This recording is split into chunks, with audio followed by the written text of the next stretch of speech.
My name is David Ian. I'm the director of Unchained Productions. We'd like to put on for you a little audio drama. The world of steampunk provides a rich backdrop for storytelling and also presents wider opportunities for women as well as opportunities for minorities, such as vampires. He thinks I'm joking. With a combination of technology, enlightenment, and imagination, what stories might we tell of an alternate Portland? An alternate Portland yet to be, an alternate Portland that has never been.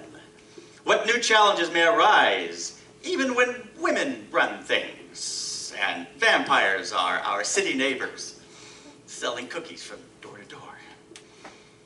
Here is one such possibility for your consideration as Unchained Productions presents to you the world premiere of its Portland steampunk series, The Adventure of the Eastside Ripper.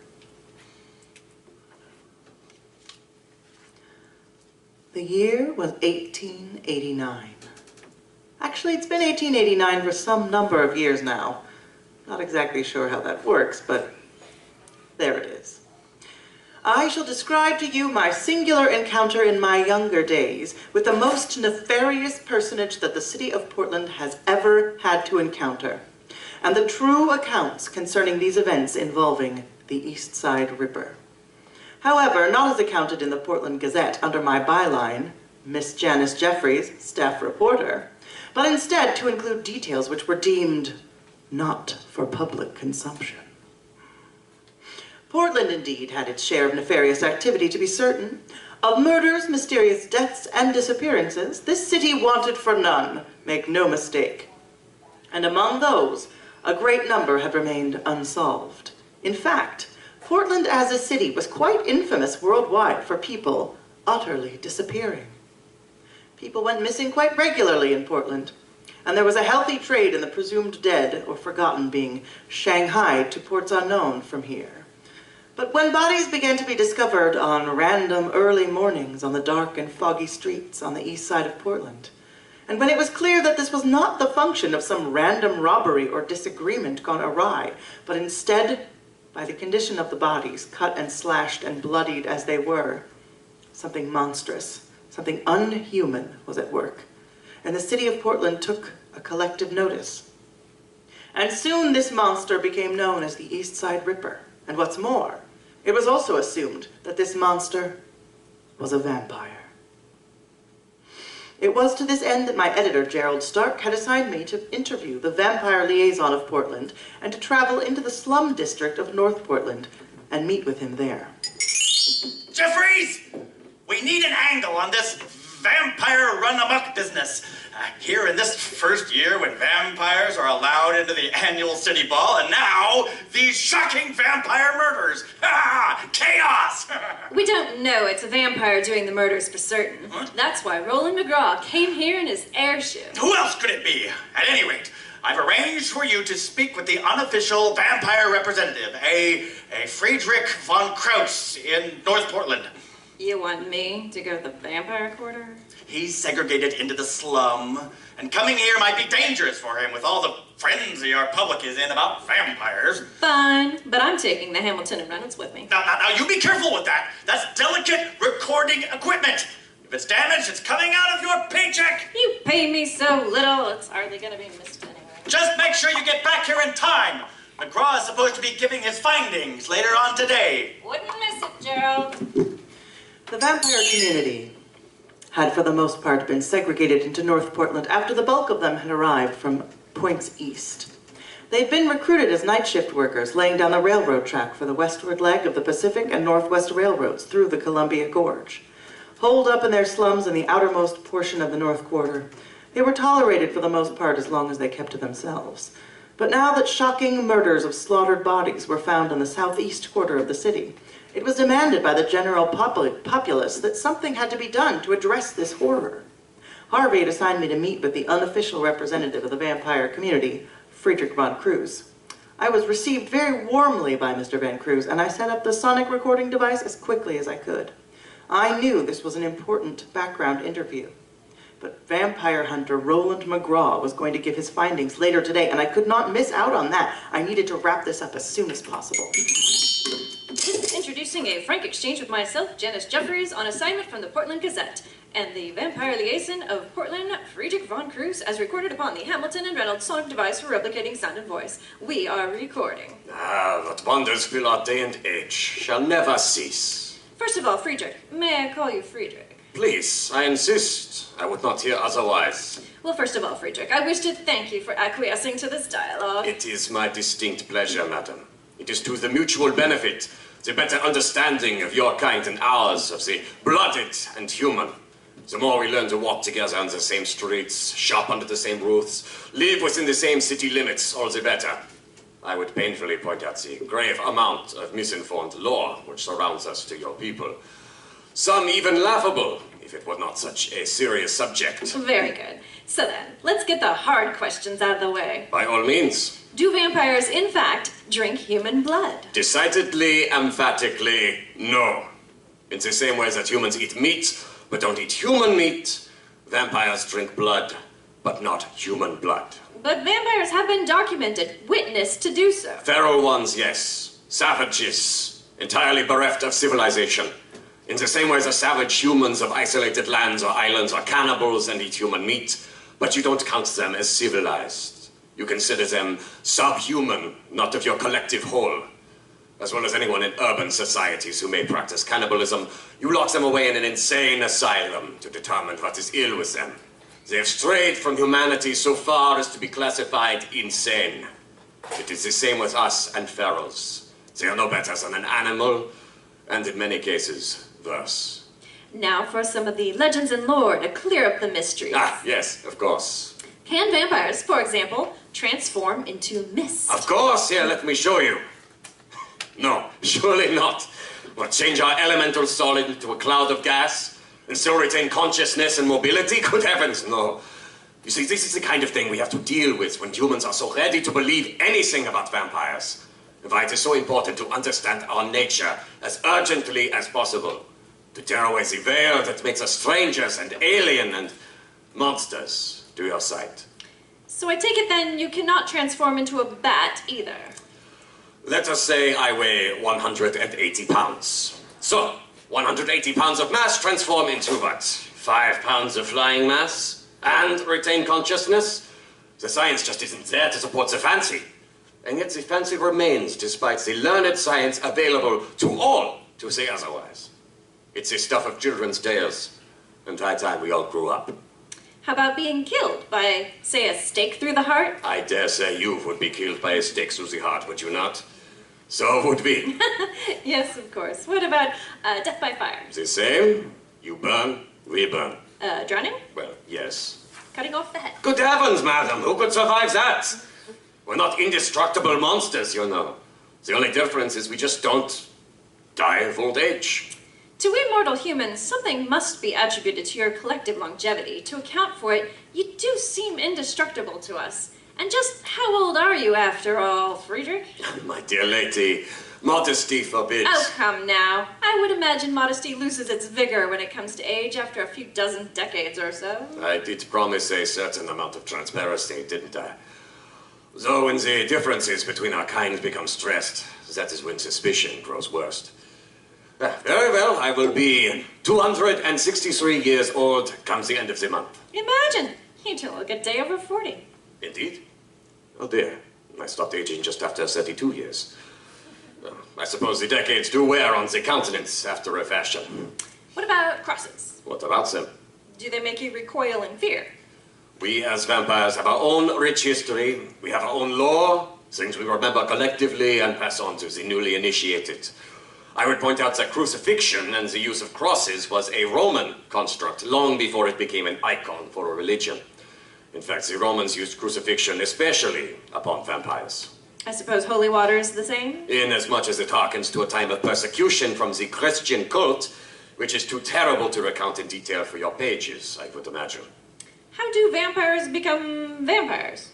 That is rather personal, actually. Not an easy thing for vampires to talk about, even to other vampires. I will say this.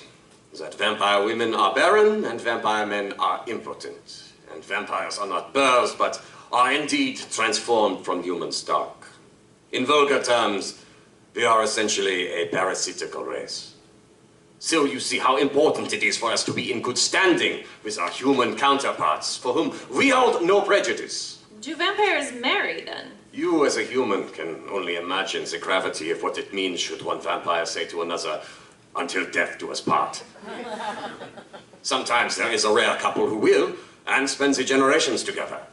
It is beautiful, but can be tragic as well. The pain of losing such a one can be almost unbearable. You sound as if you speak from experience. Yes, well, experience is the best instructor, it is said. Sometimes it instructs just a little too well, however. So, what is some wisdom you can share from the longevity of your experience? We have made many improvements in science and machinery, especially in these later years, but they are in vain, a passing fancy. The real prize is improving the collective of the individual, vampires and humans inclusive. So you, vampires collectively, have been invited to the society ball, the height of the human social calendar here in Portland. Yes, to have an acceptance in the other quarters of the city is very important to us. And so we do hold dear greatly this gesture of allowing us to mix socially with you. Obviously, this requires change on both sides, and change always comes with resistance. Some resistance more emphatic than others. We would, of course, desire to live in all parts of the city and have the opportunity to work at any job available for employment, and to vote for those who make laws which affect us, and to even hold office and have a seat at the table of the mayors, councilmen, district representatives, as human men and women enjoy now. This segregation we suffer in patient waiting, understanding that it is as much for our safety as it is imagined for yours. But for now, if we can gaily dance away an evening to the same music and socialize under the same roof with our human brothers and sisters, then we can see this as a first step towards happier times between vampires and humans. We wish you and your kind the best of successes in this upcoming endeavor, and that it will be the best of all potentials and possibilities. I wish you the same, and save a dance for me, Miss Jeffries. I packed up the Hamilton and Reynolds sonic device, gave my thanks, and made my way back to the paper to file my interview. It was a bit of gear changing to switch from human interest interview to investigative reporting concerning the Eastside Ripper. I shall not upset the fair listener with a detailed account of such murders, so as to disturb one's morning coffee or afternoon tea. But suffice it to say that 3 victims shared the similar attributes of being young, female, of questionable morality or profession, and residing in or being found in the southeast quarter of the city. But more significant was the manner and means by which their bodies had been eviscerated and gutted like a common stock animal in a slaughtering house.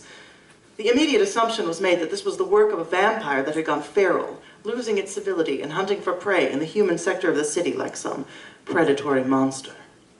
To that end, the great Roland McGraw, the foremost authority and hunter of feral vampires from England, had been summoned by authority of the highest echelon and diverted from his American lecture tour, which was currently in San Francisco, to address the issue. And by address the issue, I am meaning that Mr. McGraw was engaged to hunt down the feral vampire in our fair city, not unlike it was some kind of big game animal. We awaited with bated breath the arrival of his celebrated airship, the Silver Bullet, the great lighter-than-air behemoth, with great anticipation, as we could not tolerate one more savage attack upon our human community. When Mr. McGraw arrived, he was given full access to the coroner's basement to examine the bodies, and details from police reports of interviews with locals, including excerpts from the Portland Gazette recounting the events. After reviewing all this data, Mr. McGraw was prepared to report on his findings. I had made it just in time to catch his report. Come in, gentlemen. Come in. I'll offer you some tea, but they have not supplied me with enough to go round. My, we are an esteemed bunch, aren't we? Inspector Ferris, of course, and our esteemed Lord Mayor of the city. Simply mayor here in America, sir, and it is a pleasure. We are fortunate enough to have your expertise on this most dire matter. The pleasure is mine, Mr. Mayor. I was getting a bit stir-crazy doing mere lectures across your fair nation, but extensive safaris into yet-to-be-explored lands don't pay their own way, and we must stir the pot of patrons every now and then to finance them. I jumped at the chance of engaging in this promising diversion. And this pen and ink lady must be the editor of the local newspaper? I'm not an editor, Mr. McGraw, just a reporter for the Portland Gazette. Pleasure to make your acquaintance, sir. Likewise, yes. I should have known a lady wearing trousers is more apt to be combing the streets for stories and sniffing down vague leads instead of sitting at the office deciding how to word the next day's headline. Always glad to indulge the press. Perhaps I could supply you with details of my next upcoming adventure for your readership. Anything from the celebrated Roland McGraw would be much appreciated. You said you had findings for us, sir. To business, then. Very Americus of you.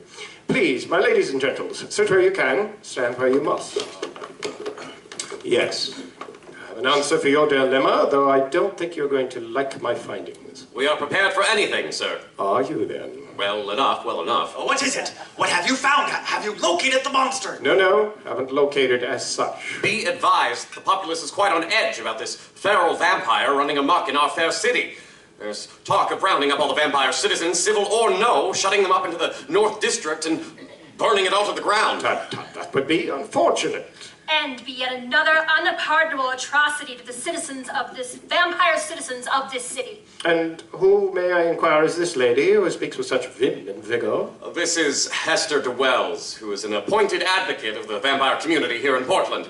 While vampires are technically citizens of our fair city, whose taxes you collect in exchange for promise to constantiary protections from vigilantism run amok. Vampires are not voting citizens, but they do have a voice in local affairs via representative.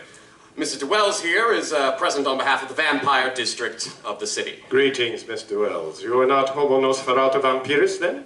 I am not of that stock, but I am an advocate for all vampires who dwell within city limits. It is your hope vampires become humanized to the public, no doubt? Humanized? I strenuously object to that.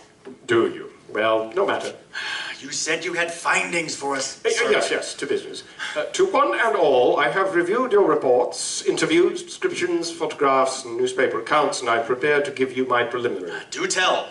I am sure that Miss Deaelfweald will be relieved to hear, and I suspect our reporter, Miss Jeffries, may be extremely interested to learn, though I would venture to say that the eager populace, who have designs upon exacting some sort of imagined retribution upon the vampire community, will be most disappointed to hear my findings. Out with it, man! Inspector, allow me to build some suspense, though now the effect has been entirely ruined before I make my reveal.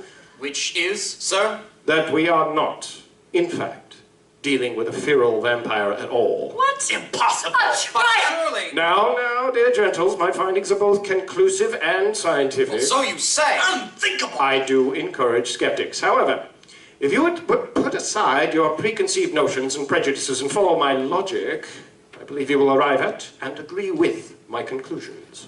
A pause hung in the air. An almost dangerous moment as McGraw swept the room with his eyes, keenly aware he was beset by a pack of hungry predators who were about to be deprived of their quarry. Firstly, the location of the kills are indeed scattered about the city in various locations, albeit within one district. Still, they are in too wide an area to be considered a hunting territory. A feral's hunting ground is as close to its habitat as possible. These kills are outside of the domains of your vampire quarter, and it is not consistent for it to be active in this area, exposed as it would be. Secondly, the bodies are left with plenty of blood in and around them. Ferals who survive on blood would not let so much go to waste after a kill. And they don't abandon food, or kill for sport or malice. They would stay and fight to protect their food, or drag it off to some hiding place. Could you not reference these poor victims as food? That is simply abominable. My good Mr. Mayor, we are addressing the potential that someone is actually committing these crimes via malice, and not by some primal demand for sustenance. Is not that abominable? It is only... Go on. By your leave, Mr. Mayor. Lastly, we have the victims themselves, with which the city coroner and I concur on this principal point. It is unmistakable that the wounds inflicted on all the female victims were visited upon them and caused by a sharp slashing object like a butcher's blade or razor or something similar. That is true. But feral vampires do not use tools any more than a wild dog or jungle tiger would hold a hammer and chisel.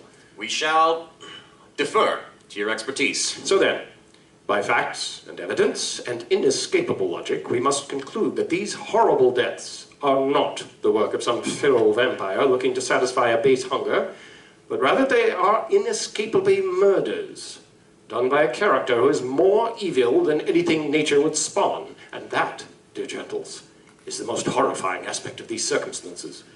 Your hypothesis hinges upon the animal nature of a feral vampire to eliminate the possibility. Could not these horrors be committed by a civilized vampire who still retains its use of language and tools? If we are to consider a civilized vampire to be capable of these atrocities, we must equally consider a civilized human to be capable as well. Spot on, Miss Deaelfweald. Whether vampire or human, the conclusion must be that the perpetrator of these unnatural acts is, well, civilized, for lack of a better term. There was a silence in the room. McGraw picked up his teacup and sipped quietly as we all looked at one another. Will you help us hunt the murderer down? That is a matter for your constables and inspectors. I am a hunter. I would not be hunting an animal or a feral. It is one of your citizens that is liable. It is purely a legal matter now. And hunting a human, really, that of itself would indeed be monstrous. Well, we digested the unsettling conclusion that the Eastside Ripper was not a rabid feral vampire, but instead was, in fact, a thinking, civilized person. I had to face the equally unnerving task of breaking the news to my editor, Gerald Stark, who was absolutely salivating at the idea that I was to be reporting on a big game hunt here in the city of Portland with the famous Roland McGraw. My editor often encourages me to add more hyperbole to stories. He has a gentleman's agreement with the truth, if it means selling more newspapers. He had all but cast the headline in lead to go to print for the morning edition. Beast Hunt in Portland's urbane jungle. I needed to pitch an equally exciting angle to soften his disappointment, but I was fresh out of ideas and I required something fast. What? What do you mean there's to be no big game hunt? McGraw won't go on a city safari if the quarry is human. What about my headline story? This big build-up first with the silver bullet airship landing out of the airfield. And now I'll lead in the story about the arrival of the big game hunter hero who comes to save the day. Now nothing! Nothing to show! Look, I think you're missing the big picture here, Gerald. What I'm missing is my big exclusive and my big payoff! But we can milk this now for weeks instead of just one expose. What do you mean? Think about it. Think about it. Ready? Headline. Is your neighbor the Ripper? Yes? We've established that the Ripper is not a feral vampire, but could be anyone walking the streets or selling you meat, or even that odd fellow who lives down the block. I'm liking this. More. And if the paper offers a reward for information leading to the capture and arrest of the Ripper, $500? $100. $100 for you to send your tip into the Portland Gazette and pick up the next edition and see if your tip caught the Eastside Ripper. It's better than a contest! You can even run speculation and get odds on which day will be Ripper Day when he gets caught. Get on this, Jeffries. I see a gold mine in this. I need stories. Lots of Ripper stories to keep the interest alive. Keep those tips coming in, folks, and we'll give you clues every morning. I've got a meeting with the inspectors. They're taking a different tack now that more is known about the Ripper. Yes. Don't waste time here. Be off. Off with you. Give me copy as soon as you can. Anything. Make up something if you have to. McGraw's preliminary finding brought a new thinking to tracking the whereabouts of the Eastside Ripper. I had secured myself in part of this investigation as a vampire expert of the city, a sort of expert resource. But now I pitched myself as an expert of all things shady, to keep in the loop of the inquiries. We regrouped our orientation and line of inquiry, and began to strategize how best to protect the populace, as well as pursue the perpetrator, when the trail suddenly got hot again. The Ripper struck another time. As was consistent with the previous murders, this new victim was also a lady of the practice. So we went to the streets of the Eastside to find out if we could identify her and what her activities might be that led up to just prior to her death. It was my idea to get a cut of fabric from her evening attire, as it was very common for women of modest means to not have anything other than one evening outfit, and the paisley pattern on her fabric was memorable enough. We took it to all the working girls we could find on the East Side, which, per my suggestion, precluded our being accompanied by uniformed police, as that might serve to frighten away the very people we were determined to engage and interview. Excuse me, miss. Fancy a bit of entertainment this evening. No, but thank you. I'm looking for a specific someone. Well, if you're looking for a referral, I could enjoy a finder's fee for the service. We're looking for an escort for entertainment who'd be wearing something like this pattern of fabric. Very particular, aren't we? Well, that looks like Judith's rag. Sad to hear about what happened to her with the Ripper and all. Here now. Where did you come across this bit of tresses, huh? Do you know who had been with Judith the night of her death?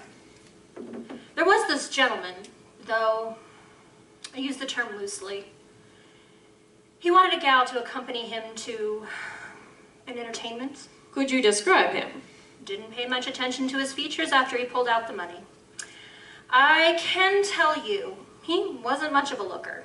But when he got more rough than I like, I decided to skip it and let Judith have the night. Looks like I made a good decision in the end. Do you know where they may have gone for the evening? He mentioned something about a midnight show at the Grand Guignol. Talk about a place of ill repute. That makes a whorehouse look like a respectable garden party.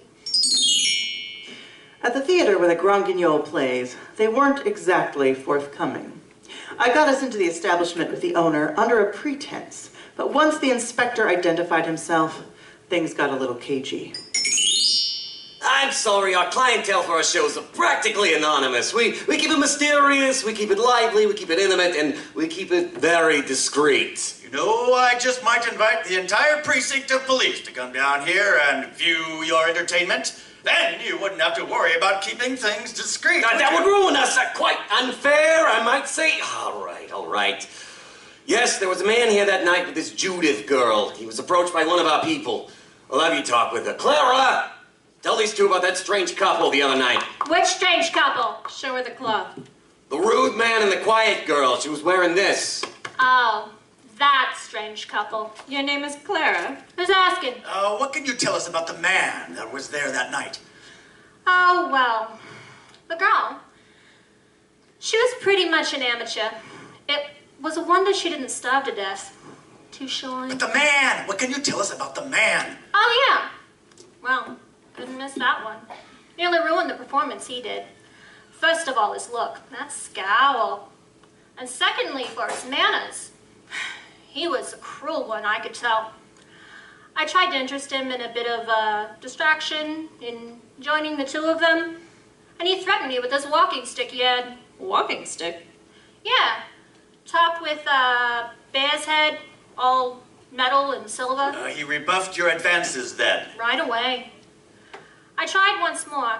You know what he said to me? Tell me. He said, "Not you, because you'll be missed." I had no idea what that meant. It means you were lucky. Do you know where they went? Ask a doorman. He'd have the address if he whistled a steam buggy for him to take them home, I assume. Or at least to one of their homes. The girl never made it home again. We got the address from the doorman who arranged for their steam buggy to a residence in the Hawthorne district on Richmond Street. It was turning into a soggy, drizzly evening as we went to the Hawthorne district, which had a number of rental squares and flats for hire. There were perhaps 5 floors of the building we had been given, all with rooms that could be rented monthly, weekly, daily, or for less. We took turns watching the residency and its traffic coming in and out for hours. Finally, at a very late hour that evening, a gentleman approached who matched our description given us, and who was in addition carrying the very same walking stick described to us. When Inspector Ferris saw him, he confronted him. Excuse me, sir. I'm Constable Ferris. I would like to share a word with you. Hey, come back! I told you identifying yourself would scare him off before we could apprehend him. I cannot detain a citizen without first identifying myself as an officer of the law, and for what business I mean to do it. Well, now he's gone back into his building, and it's filled with private residences. We do not have the key to access it. I will fetch the landlord, and he will give us access. Yes, but the trail will be cold by then. I slipped away with the inspiration of an idea. I ran around to the alleyway to the side of the building and looked up at the row of windows on the side. Shortly, and with the right amount of time allowed, a light came on the third-story corner. The chance was too coincidental for it to have been just a random person this late at night, though I couldn't be sure enough to have the police violate the residence on the strength of a light being turned on. I began climbing up the side of the building, using the window ledges and the stones on the corner for purchase. I reached the third story and then peered inside. The light was still on in the single room, a bed in the corner and a gas light burning on the nightstand, and a person who appeared passed out on the bed. I attempted to lift the window open to gain access, but my hand slipped in the rain and on the slippery stone, and in a gasping moment I found myself staring down 3 stories, holding on by one hand and my fingers about to lose their grip under my weight. Amid my shriek of surprise and my subsequent loud gasps of excitement as I dangled there, I neglected to hear the window of the suspected man's flat be thrown up. But my arm felt the undeniable grip of a strong hand steadying me, relieving my spent fingers of their burden. I suddenly realized that my life may have been entirely in the care of a man whom I believed could possibly be the city's worst mass murderer, the Eastside Ripper. My situation did not look promising. Give me your other hand. After a couple of unsuccessful attempts, I was able to swing up my free-flailing arm and grab a hold of his other hand. And with a bit of cooperation and grunting, I was hefted into the stranger's quarters, panting from the exertion and the excitement of nearly falling to my death. Well, that was a close one. Good heavens, my dear lady. What could have possibly possessed you to be outside and so high up at such peril? You, sir, I'm afraid. I? Whatever do you mean, madam? Your pursuit? I was determined to secure your identity and your lodging so that the inspector could make entrance without error. Inspector? What do you mean? This is most extraordinary. Why should a police inspector have an interest in myself or my lodgings? To make inquiries, sir, and possible apprehension for crimes of a most heinous nature? The man's expression changed in that moment, from genuine confusion and concern to a softening of features, his screwed-up brow suddenly released. His eyes went from wide and inquisitive to sudden understanding, and his posture and his whole demeanor changed instantly from challenge and defense to realization and understanding.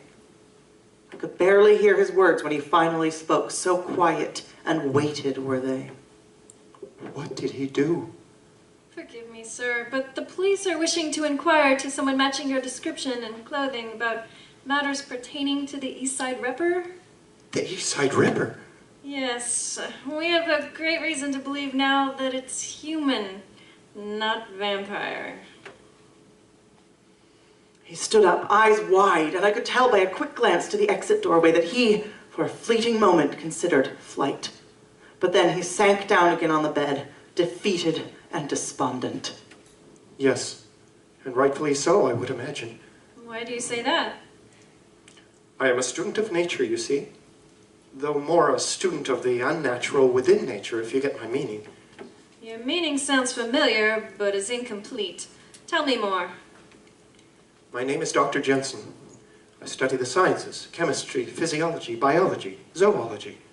My fascination began when I was studying the phenomena of civilized vampires turning feral. That a refined and cultured being could revert into such an utterly rude, base, and animalistic creature, I reasoned there must be some physiological change at a base chemical level. So I studied the chemical effects before and after a vampire had gone feral and devised a formula which would reproduce the effect in humans. A formula? Yes, of a transformative nature. Though it turned out the body would process the dynamic aspects of the formula and would only be in a temporary state. Still, it was a breakthrough, and so I endeavored to test my discovery in anonymity and sought out a temporary place of residence via these rooms to make these transformations and embody it. You transformed yourself? Yes. I thought I would be able to observe myself and note what sort of behaviors would evidence themselves while under the influence of the formula. My first trial, I had thought that I'd only passed out, as I had no recollection of time passed while under its influence. Subsequent trials, however, brought me to the conclusion that I was indeed in awakened and alert state while under transformation, but possessed no memory of my activity while transformed. I anticipated that I would be in an instinctual state like feral vampires and not possess knowledge of the technology, such as a door lock or window shutters, and so would spend a relatively harmless time within the walls of my abode. This was a tragic error upon my part, as I soon realized that I retained all my faculties of reason as before, and so was free to unlock my self-imposed prison and go out and mix and mingle with society, converse, almost undiscoverable, it would seem. How did you know you did this if you have no memory? By the evidence that would be left when I would return to my normal state. I would find that my clothing was wet from walking the streets, my boots muddied, my walking stick moved, money had been consumed. I would even find evidence of an evening's outing, a playbill from a production, a receipt from purchases. It was almost as if my alter ego was leaving taunting clues for me to find during its dormancy. I continued the trials with the hope of being able to piece together a pattern of behavior based upon what was left behind afterwards, but I had no idea. He fell into a short silence.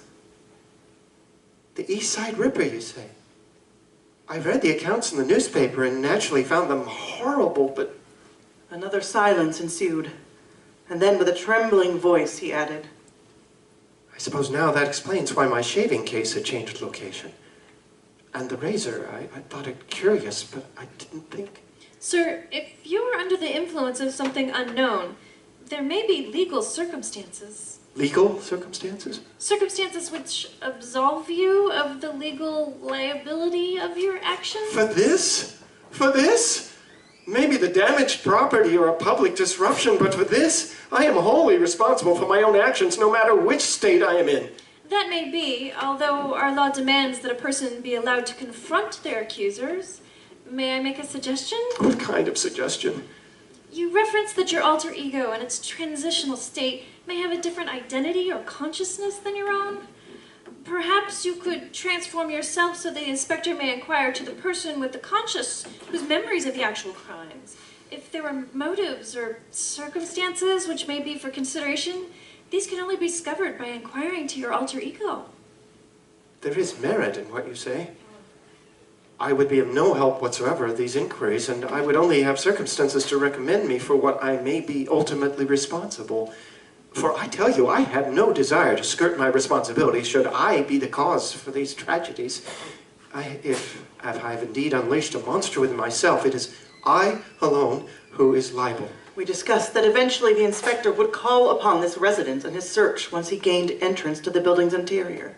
It was agreed that the doctor would make his transition, and that I would retain his transformed state in his rooms until the official inquiry would arrive. I suppose I may have underestimated what cunning I would be faced with when the doctor made his transition. The doctor produced from a cupboard a flask, which he said contained his compound. He measured out some of it into a tumbler and then made an equal measurement of brandy, which he also poured into the glass. This is not part of the compound, but it does help it go down, as it is particularly disagreeable to drink unto itself.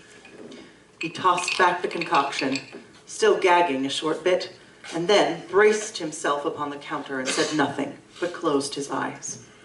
At first he began to shiver. Then the convulsions came in earnest. He cried out and fell to the ground in a full fit of thrashing, and I feared he would not stop or would die from the violence of his potion. At last the shaking stopped, and his frantic, ragged breathing began to slow into a regular rhythm. Presently he began slowly rolling on his side, and I helped him to sit upon his cot, where he wiped the sweat from his face, and then held in his head in his hands for quite some time. Then in a moment he looked up at me, and my heart jumped as I looked into his eyes. His countenance held like a beast, a trapped animal, a wildness that spoke without words. His shoulders hunched and his body tensed. I did not know if he meant to flee the rooms or attack me. At this point I recounted my commitment to retaining him within the rooms, which meant I should be on the other side of the room, betwixt he and the doorway. but I also found myself loath to be that obstruction. Then the fight-or-flight instinct wore away and his body relaxed, though he kept his eyes upon me, those eyes. He attempted to speak, but only croaked out a sound which led to a coughing and a clearing of his throat before he croaked out his first words. I take it my previous anonymity has been compromised.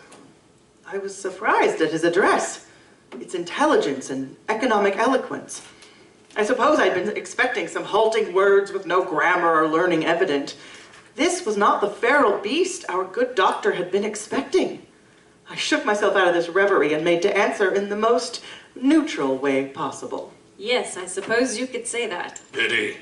I had been relying upon my benefactor to maintain privacy for a longer interval. Your benefactor? Our common acquaintance, the good doctor. What else would you call someone who grants you life and advantages without anything being asked in return? You make a dress as if he were someone else entirely. There is nothing that I am that is a consequence of him. I am wholly myself, without his influence, save for his ability to summon me from my slumber at his choosing. I had enjoyed my own world, my own living, my own being without him. Although it would seem he now has desire to witness to that which he cannot himself observe.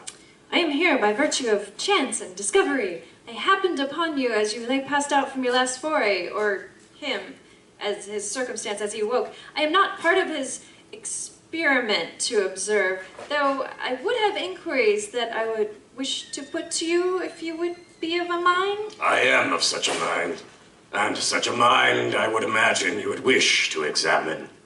You only have memory of what you do when you're a transformation. Memory, yes, but his life is more complete than my own, short-lived as it is, and so I can make more of his life by his leavings than he of mine. And I control that which I leave behind as well, so that he may not suspect all my activities. Your activities? I swallowed. You go out among the populace? Yes. You go to entertainments? Yes. You employ companions to accompany you? Yes. You... Do I kill them when I'm done? Is that what you wish to ask? I was physically taken aback by the forwardness of his question. He laughed shortly, his smile replaced by an ugly look of contempt. Yes. Yes, I do. But why? I lack the civilization that the rest of you parade around with. The stilted politeness, the putting on of airs, the silly mask you wear to appear as feigned kindness or deference. I have not this mask of so-called civility. I am only what I am, and I make no apologies.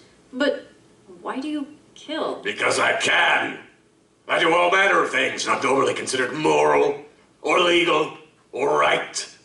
I do them when I want, where I want, when it strikes my fancy, when I am so inclined.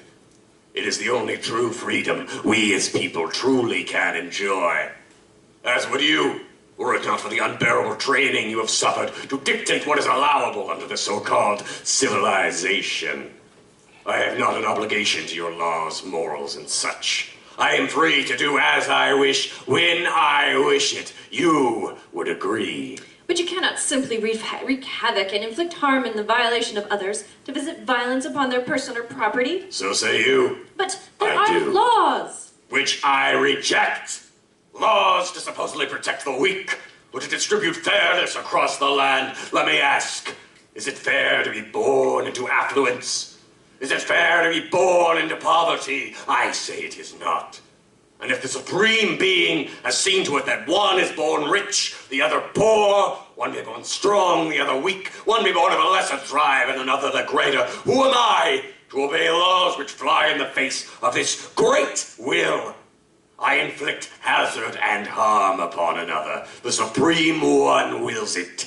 That is not the will of the Almighty. I speak not of some spiritual figurehead of arbitrary assignment. I speak of the God of nature, the mother to us all, who has thrown us into the hostility of her bosom, and to whom only the strong survive. Only those who fully embrace our natural will and are chained into submission with morals and laws to hold up the weak and helpless. And if I can visit my desire upon you, be it base, carnal, violent, or domination, you shall bend to that will or be destroyed. We are above the animals. We do not live according to the law of the jungle. That's what separates us from the beasts. What separates you from the beasts is that you have domination over them. You have taken the best lands, the best vegetation. You have subjected them, enslaved them, and you have eaten them. It's only your law which keeps you from turning upon yourselves in the same manner. That is what you fear the most. Why these girls? I make no distinction.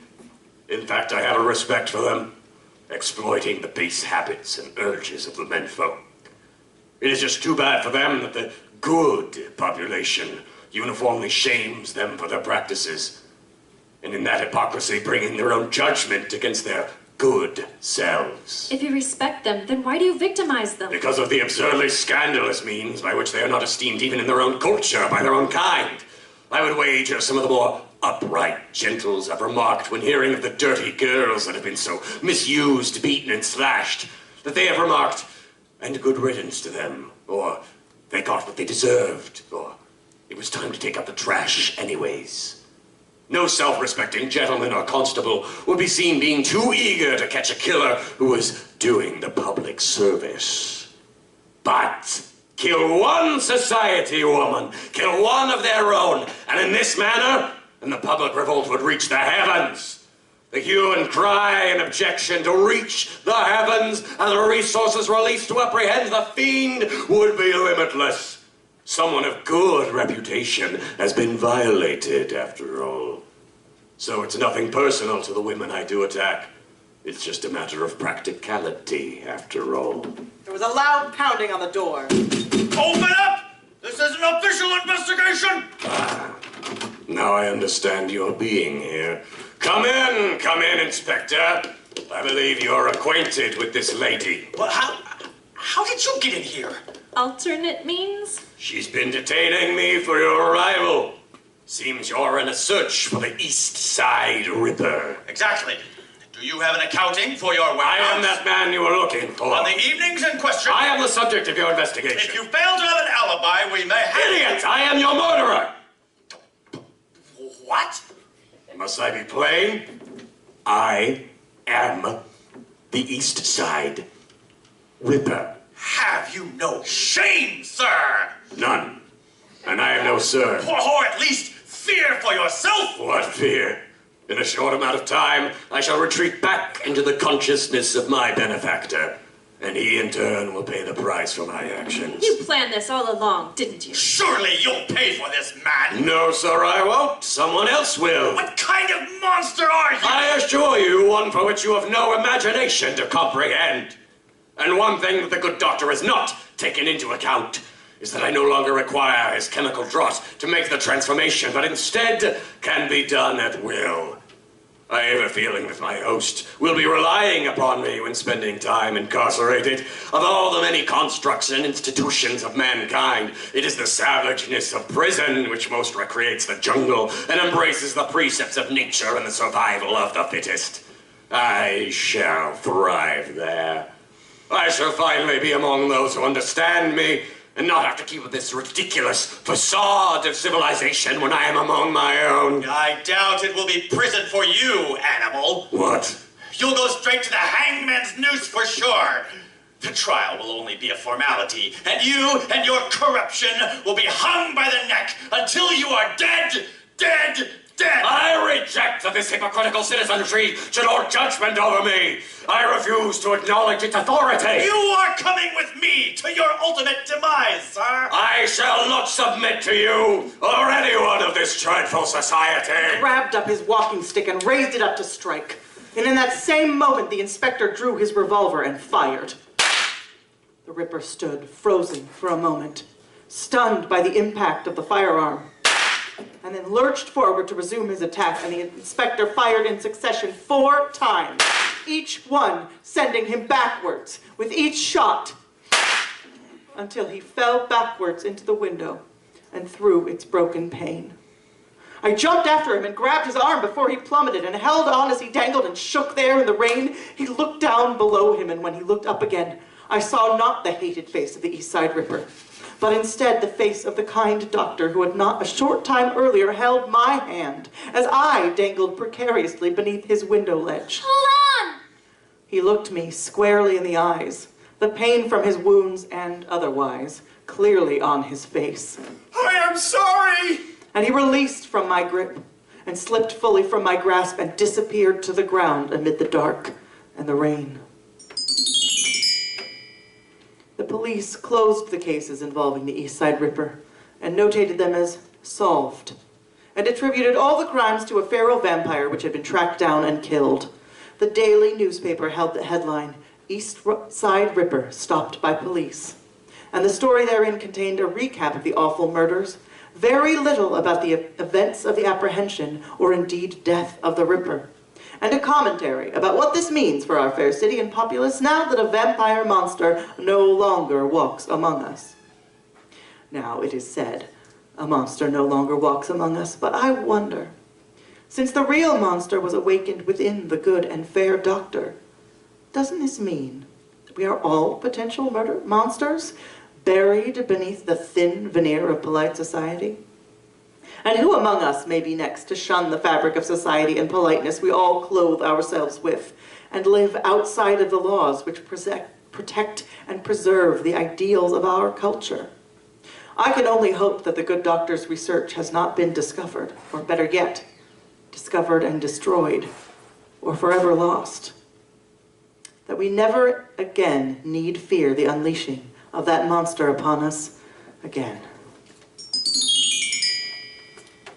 This has been an adventure of the Eastside Ripper with players Mandy Khoshnevisan, Erika Lynn, Vivian Rose, Wagner, David Loftus, and sound effects by Dino Deaelfweald. I am David Ian of Unchained Productions, thanking you for joining us and wishing you an adventurous afternoon.